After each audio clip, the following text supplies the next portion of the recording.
Conakry, la capitale de la Guinée, est l'une des villes les plus connues du continent africain. C'est une ville dotée d'une très grande originalité qui s'est développée sur une sorte de promontoire, s'avançant vers l'océan Atlantique. Conakry, modèle de ville coloniale et cité océane, est l'endroit idéal pour des vacances mémorables. L'Afrique de l'Ouest est souvent mal représentée dans certains médias occidentaux ces dernières années, dans la plupart des temps, les réalités du continent, dans la mesure où les halogènes ont réussi à se faire une mauvaise image de l'Afrique. Dans certaines parties, on commence. Avant de commencer, si vous êtes nouveau, abonnez-vous à la chaîne et activez la cloche de notification pour ne plus jamais rater nos prochaines vidéos.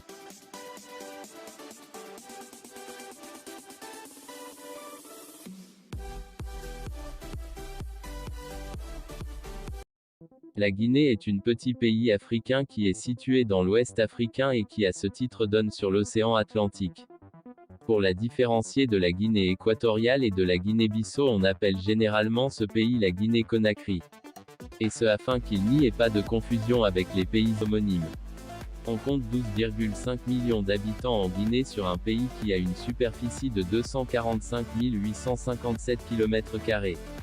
Ce pays d'Afrique subsaharienne est appelé le château d'eau de l'Afrique.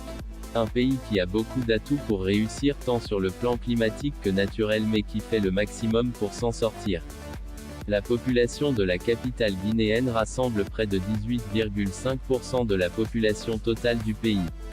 On dénombre 2,32 millions d'habitants à Conakry, une ville côtière qui s'étend sur 450 km².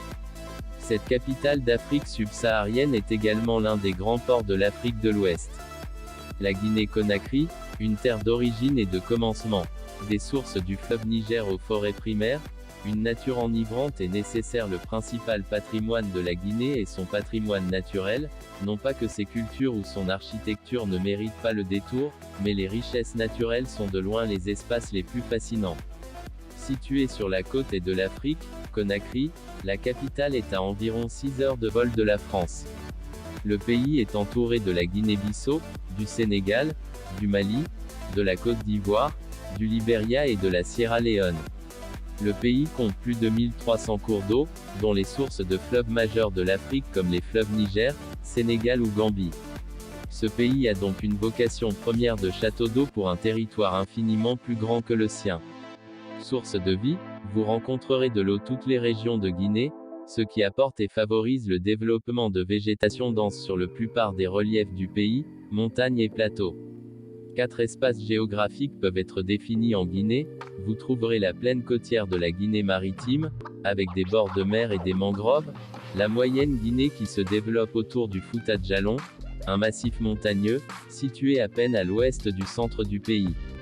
La Haute-Guinée, au nord-est du pays et enfin la Guinée forestière qui s'étend sur tout le sud du pays. Conakry, ville portuaire, ouverte sur le monde, la capitale de la Guinée est en perpétuelle effervescence. Lieu de rencontre et de brassage ethnique, la capitale du pays a su laisser à chacun la place de s'y établir.